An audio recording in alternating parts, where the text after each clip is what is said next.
Le modèle Hook est un incontournable pour comprendre les raisons qui rendent un produit addictif.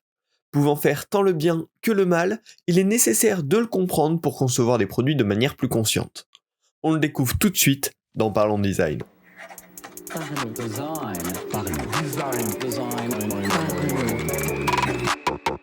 La saison 5 de Parlons Design est sponsorisée par The Kakatoes Theory, le site des product design. Salut, c'est Romain Pinchna, bienvenue dans un nouvel épisode de Parlons Design dans lequel on va parler du modèle Hook. C'est un modèle qui a été proposé dans le livre Hooker de Nir Eyal et Ryan Hoover. C'est très vite devenu un best-seller et un incontournable en tout cas pour les designers d'interface numérique parce qu'il a tout simplement théorisé un modèle en 4 étapes qui explique la raison pour laquelle certains produits sont addictifs. Globalement, c'est ça. C'est un modèle qui explique pourquoi Facebook, pourquoi Twitter, pourquoi Snapchat, pourquoi Tinder, pourquoi toutes les applications finalement qui sont utilisées quotidiennement par des millions de personnes le sont. Et en fait, c'est hyper intéressant, même si le but pour nous en tant que designer, c'est pas forcément de créer des produits addictifs de la sorte, parce que c'est peut-être pas le meilleur pour nos utilisateurs, à chacun de voir en fonction de son éthique, de la manière dont il veut utiliser ce modèle, mais en tout cas, peu importe le camp dans lequel vous êtes, c'est important de le comprendre parce que ça permet tout simplement d'avoir une meilleure vision sur les produits numériques d'aujourd'hui et de comprendre comment les choses agissent quand nous-mêmes on crée nos produits. Alors, ce livre, on me l'a offert récemment, ça m'a permis de creuser le sujet un peu plus loin, parce que jusqu'ici, j'avais vu des articles, j'avais écouté des podcasts, là, je l'ai lu en entier, et du coup, je me suis dit que c'était le bon moment pour vous faire un petit récap sur ce sujet-là. Donc merci beaucoup à celui qui me l'a offert, déjà, et puis ça va permettre de faire un épisode de podcast sympa. Voilà. Ce modèle Hook, il explique la façon de créer un produit addictif en 4 étapes. C'est un modèle qui correspond à Facebook, Instagram et bien plus. Et quelles sont ces 4 étapes ? C'est relativement simple, mais on va voir que c'est super intéressant à creuser. La première étape, c'est le déclencheur. Quelque chose qui va attirer la personne vers l'usage de cette application. La seconde étape, c'est l'action. L'utilisateur va effectuer une action sur l'application. La troisième étape, c'est la récompense variable, qui est très important. La variabilité de la récompense là-dessus a un gros intérêt, on va l'explorer plus en détail juste après, mais comme tout le temps, après qu'un utilisateur ait fait une action sur une application, il y a toujours une récompense. Pas forcément tangible, mais il y a toujours une récompense en tout cas qui est ressentie par l'utilisateur. Et la dernière étape du modèle Hook, qui est le petit dernier déclencheur qui va rendre ça hyper addictif sur le long terme, c'est ce qui s'appelle l'investissement, le fait qu'à chaque fois que l'utilisateur va suivre ce parcours de déclencheur, action, récompense variable, il va être encore plus engagé dans la chaîne d'usage de ce produit par plein de méthodes différentes qui peuvent être intéressantes. Donc voilà, c'est 4 étapes qui comme ça paraissent relativement simples, assez intuitives même. Il y a besoin de quelque chose pour déclencher, ensuite on fait une action, ensuite on est récompensé, et plus on a fait ce parcours-là, plus on est investi dans le produit. Ça paraît hyper simple, mais on va voir qu'en explorant ça un petit peu plus en détail, ça devient plus précis, plus intéressant. Alors, pour la première partie, pour la première étape de déclencheur, il y a 2 types de déclencheurs qui sont théorisés. Le premier, c'est les déclencheurs externes. C'est une information qui va être poussée à l'utilisateur pour l'attirer dans l'application. Donc, il y a plein de types de déclencheurs externes, ça peut être de la pub, du référencement, donc c'est ce qui s'appelle un déclencheur externe payant, ça peut être un déclencheur acquis, du référencement, des médias, des blogs, donc là, par exemple, Wikipédia, il a plein d'excellents déclencheurs acquis, c'est-à-dire il va être référencé dans plein de sites web, et quand on va faire une recherche sur un moteur de recherche, ça va très vite monter haut, pour le côté déclencheur payant, Wish par exemple a très très bien utilisé ça avec énormément de pubs Facebook. Ils vont déclencher l'envie chez les utilisateurs de venir sur la plateforme grâce à de la pub. Mais on peut également avoir des déclencheurs relationnels. Ça, c'est tout ce qui va être invitation, recommandation. Quand quelqu'un va nous partager quelque chose, un service, là, il y a des experts un petit peu du domaine, Candy Crush. On a tous connu à l'époque les dizaines d'invitations Candy Crush qu'on recevait parce que ils avaient créé un mécanisme qui invitait les gens à inviter d'autres personnes justement pour avoir des nouvelles vies dans le jeu. Donc c'est également un excellent type de déclencheur qui permet en fait de rendre conscient les gens, tous les gens, de l'existence de ce produit et de l'intérêt de ce produit. Ça ramène directement du public. Et enfin, le dernier type de déclencheur qui est extrêmement utilisé également, c'est les déclencheurs externes détenus. Donc ça, c'est une fois qu'on a un produit, qu'on a des utilisateurs, on va pouvoir leur envoyer des notifications, des emails, il y aura l'icône d'application sur leur téléphone. Et tout ça, c'est des déclencheurs potentiels qu'on peut activer à plein de moments de la journée en tant que service addictif. Et ça, il y a des apps, notamment les apps de news qui sont hyper intéressantes là-dessus. Le Monde, par exemple, utilise beaucoup les notifications, l'icône d'application, la petite pastille de notifications sur l'icône d'application pour attirer les utilisateurs à lire des articles, à rentrer dans l'application. Donc ça, c'est les différents types de déclencheurs externes. On va venir pousser de l'information à l'utilisateur pour l'attraper et le ramener dans l'application. C'est relativement puissant, mais par contre ça demande beaucoup de travail. Ça demande soit de l'argent, soit de l'investissement, c'est-à-dire pour avoir des utilisateurs détenus ou des utilisateurs qui sont ramenés par relationnel, souvent, va falloir avoir mis des systèmes en place de notification, de parrainage, d'avantages quand on invite des gens, etc. Ça demande du travail et sur le long terme, ça peut être une source de déclencheur qui va venir s'épuiser. Quand on aura vu 10 milliards de pubs Wish, on s'est déjà fait notre avis sur la plateforme, soit on y va, soit on n'y va pas. Mais en tout cas, c'est quelque chose qui sur le long terme va être plus dur à tenir. Le second type de déclencheur, qui est hyper intéressant, mais beaucoup plus dur à construire, mais beaucoup plus puissant, c'est ce qui s'appelle les déclencheurs internes. Ça va être quand on a réussi à créer un réflexe interne chez l'utilisateur. Ça va venir avec la création un petit peu d'une habitude, d'un réflexe d'usage chez l'utilisateur, et tous ces déclencheurs externes, plus le reste de la loupe, vont permettre de créer ces déclencheurs internes au fur et à mesure. Pour avoir des bons déclencheurs internes, il y a plusieurs manières. Soit en comblant des besoins, par exemple j'ai besoin d'une information, Wikipédia vient combler ce besoin, et donc il y a à force un réflexe qui vient se créer, j'ai besoin d'une info un petit peu précise, Wikipédia, ou je veux écouter de la musique, Spotify, voilà. C'est comme ça, par le besoin qui est comblé, que les applications vont venir automatiquement, sans avoir à nous pousser de l'information, nous attraper dans leur système. Mais il y a également, dans les émotions internes, dans les déclencheurs internes, quelque chose qui est bien plus puissant, c'est le jeu des émotions, et notamment des émotions négatives. Et ça, c'est ce que les gros services addictifs ont vraiment réussi à utiliser, c'est par exemple, je m'ennuie, je vais aller sur Instagram un petit peu par défaut. Et ça, c'est extrêmement fort comme déclencheur interne, parce que ça va revenir de manière très régulière, et ça va créer un lien hyper proche et hyper rassurant de l'application en question. Ou tout à l'heure on a parlé de Tinder tout début dans les exemples, et là c'est pareil. Émotion négative, je me sens seul, je me sens abandonné, Tinder va venir répondre à ce besoin-là, à ce besoin d'ego, etc. Voilà, il y a le côté très on comble un besoin, qui est plutôt positif, entre guillemets, on peut pouvoir dire créer une addiction à Wikipédia quand on a besoin d'une information, c'est plutôt ok. Par contre, créer une addiction à Instagram quand on s'ennuie, c'est tout de suite peut-être un petit peu moins éthique à voir. En tout cas, c'est un déclencheur encore plus puissant, et c'est intéressant de s'en rendre compte en tant que designer. Voilà, les déclencheurs, c'est vraiment un duo externe plus interne. Les externes, ça va permettre de créer de la traction au début, de créer de l'habitude, et une fois que les déclencheurs internes sont suffisants, c'est là où c'est vraiment puissant, et où le produit est vraiment devenu addictif chez les utilisateurs. Une fois qu'on a réussi à tirer l'utilisateur dans le service grâce à l'un de ces déclencheurs, on va passer à la deuxième phase qui est l'action. L'utilisateur doit passer à l'action, effectuer quelque chose sur le service. Là-dessus, il y a 2 points à travailler pour qu'il puisse passer à l'action de manière efficace. Le premier point, c'est la motivation. Il faut que la valeur perçue soit importante. Faut qu'il puisse anticiper une future récompense. La troisième étape, on s'en rappelle, c'est la récompense variable. Donc, plus il va pouvoir anticiper cette récompense variable, plus il va être motivé à utiliser le produit. Et le troisième, c'est qu'on peut jouer sur l'envie ou la crainte de quelque chose pour lui donner encore plus envie de passer à l'action. Il y en a 3 duos qui marchent bien, l'envie de plaisir vs la crainte de souffrir. S'il y a un de ces 2 points qui est trigger, du coup la motivation va augmenter. l'envie d'avoir de l'espoir ou la crainte d'avoir de la peur. Ça pareil, c'est des grosses sources de motivation. Et également l'envie d'appartenance ou la crainte de rejet. Là, c'est plutôt sur les aspects sociaux, hein. Mais si on veut continuer à appartenir à ce groupe, j'ai intérêt à faire cette action, donc je vais ouvrir le service et participer.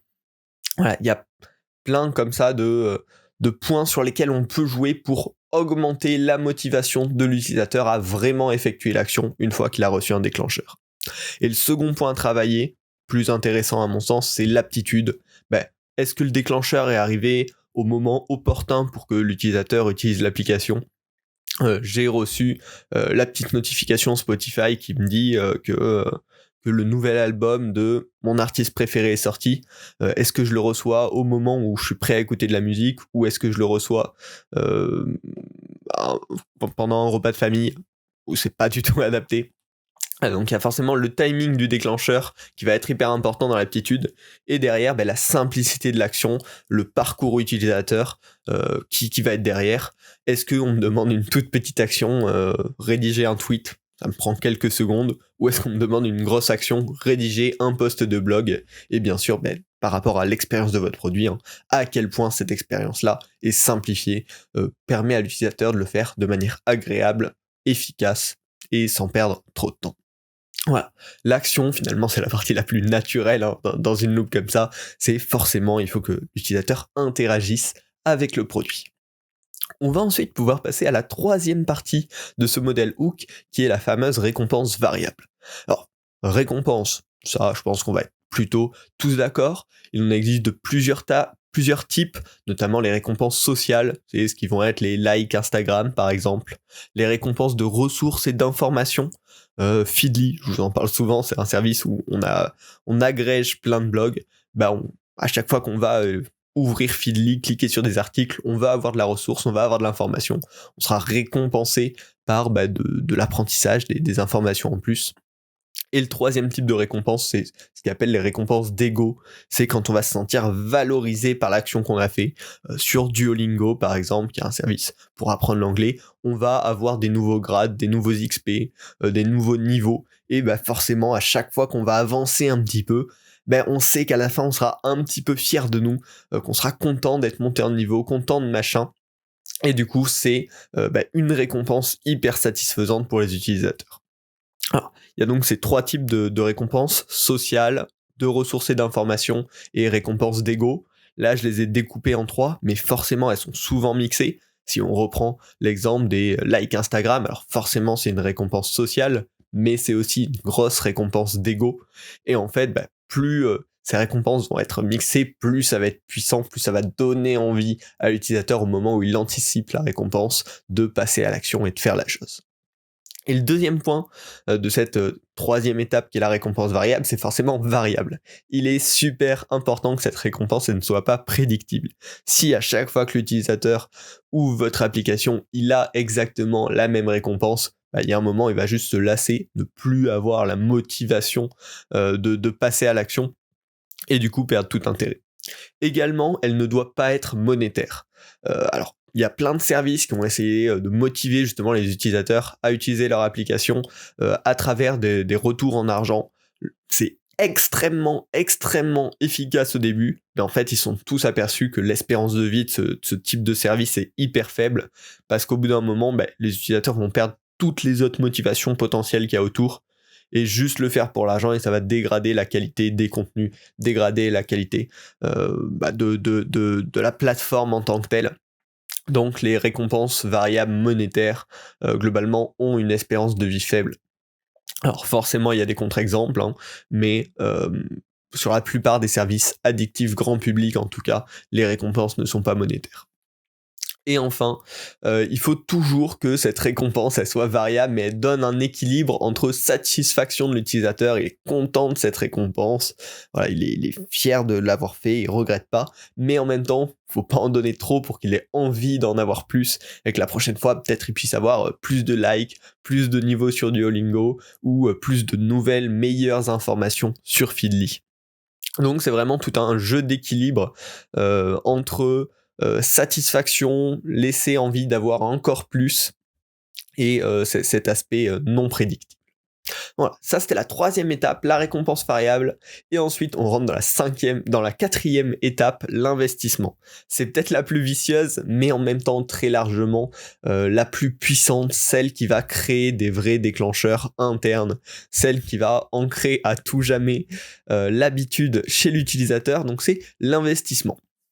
Ce qu'on voit par rapport à l'investissement, c'est qu'il y a plusieurs effets en jeu, deux des plus connus, deux des plus forts, mais il y en a plein d'autres, des biais psychologiques qui permettent de créer cet effet d'investissement. Le premier, c'est ce qui s'appelle l'effet Ikea, c'est-à-dire que l'utilisateur va énormément valoriser ses propres efforts par rapport à tous ceux des autres. Et du coup, il va être très fier en général de ce qu'il a construit au fil du temps. Pourquoi effet Ikea ? Tout simplement parce que les gens, en fait, ont tendance à beaucoup plus valoriser les meubles qu'ils ont construits, comme les meubles Ikea, que les meubles qu'ils ont achetés, même si en termes de valeur concrète, il y a un énorme écart, parce qu'ils ont mis un petit peu de leur temps, un petit peu de leur volonté là-dedans. Et du coup, ça va être extrêmement valorisé. Et le deuxième point intéressant en termes de biais psychologiques, c'est que les gens, globalement, vont essayer d'être consistants avec leurs actions passées. Par exemple, quand on s'est engagé pendant des semaines et des semaines dans une communauté Discord, la semaine d'après, il y a de grandes chances qu'on continue à s'engager, à garder sa place au sein du groupe et à valoriser tout le temps qu'on y a passé. Donc ces deux points-là, ces deux biais un petit peu psychologiques-là, vont pouvoir être exploités de plein de manières pour valoriser l'appartenance à un service et en fait garder l'utilisateur dans cette boucle d'addiction. Et ça, vous allez voir, il y a plein d'exemples extrêmement frappants. Qui quitterait TikTok après avoir buzzé avec sa première vidéo ? Et ça a été un des gros moteurs de la croissance de TikTok, c'est-à-dire que toutes les premières vidéos quasiment de chaque utilisateur avaient un nombre de vues hyper impressionnant, en tout cas pour une première vidéo, et ce qui gardait beaucoup de monde dans la boucle parce que c'est très satisfaisant d'avoir une première vidéo qui a des centaines, des milliers de vues, et du coup on va être poussé derrière à rester dedans parce qu'on s'est investi, on a déjà fait des premières vidéos, elles ont marché, alors pourquoi pas continuer ? Pareil, qui quitterait Pinterest après avoir créé 10 magnifiques collections d'images hyper complètes sur plein de thèmes ? On s'est investi dans le produit, on a créé des choses, on a été consistant à chaque fois qu'on avait un nouveau projet créant un board Pinterest, forcément la prochaine fois on va faire pareil, et du coup on est un petit peu dans cette boucle d'addiction. Et un autre exemple, un petit peu entre le monde physique et le monde numérique, c'est qui quitterait l'iPhone après avoir utilisé AirDrop, stocker ses photos sur iCloud Drive, créer des groupes sur e-message, etc., etc. On s'est investi dans le produit, on a été consistant en répondant à nos amis sur e-message, en pouvant leur envoyer des fichiers par AirDrop, etc. Pourquoi on changerait ? Finalement, on est bloqué, on s'est investi dans le produit, et du coup, on va continuer à utiliser ce produit-là. Voilà. C'est des mécanismes qui valorisent les utilisateurs passés et vont les engager à continuer à utiliser ce produit, même si potentiellement il y a d'autres concurrents qui ont de meilleures solutions. Mais en fait, cet engagement-là va faire que l'utilisateur aura toujours plus intérêt, ou en tout cas un intérêt perçu de rester sur votre produit. Donc voilà. En conclusion, comme tout modèle, ça peut être utilisé à la fois pour le bien et pour le mal, de manière consciente ou inconsciente. En tout cas, c'est hyper important d'être conscient de ce modèle hook pour pouvoir le détecter, pour pouvoir le repérer et pouvoir le prendre en compte dans la manière dont on design des produits. Parce que, comme on le voit, certains produits comme Wikipédia, qu'on pourrait presque considérer comme un produit addictif, c'est-à-dire que c'est vraiment maintenant un réflexe, on a un besoin d'information, on a Wikipédia, on su utiliser certains morceaux de ce modèle hook pour le bien. Pareil sur leur programme entre guillemets où on peut éditer.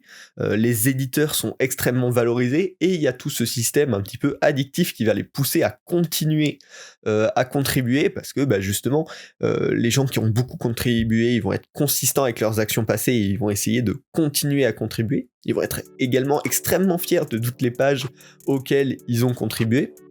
Et du coup, on peut le voir dans un exemple de Wikipédia qui semble plutôt positif pour la société, en fait, certains mécanismes de ce modèle hook ont été utilisés de plusieurs manières. Et c'est pour ça que c'est pas que mal comme modèle, même s'il y a eu un petit peu des bad clash sur ce modèle hook. Mais en tout cas, voilà, il est intéressant à comprendre et après, pour l'exploiter ou non, ça c'est à vous de choisir. J'espère que ce podcast vous a plu, si c'est le cas, abonnez-vous Et si vous êtes déjà abonné, je vous invite à le noter sur les plateformes de podcast, un petit 5 étoiles et un commentaire. Moi, ça me permet déjà d'avoir vos retours, ça me fait hyper plaisir. Et puis, ça permet de faire un petit peu plus rayonner le podcast, de le faire découvrir à d'autres personnes. Et donc, forcément, c'est toujours cool de faire grandir la communauté. On se retrouve la semaine prochaine pour un nouvel épisode de Parlons Design. Salut! Parlons Design.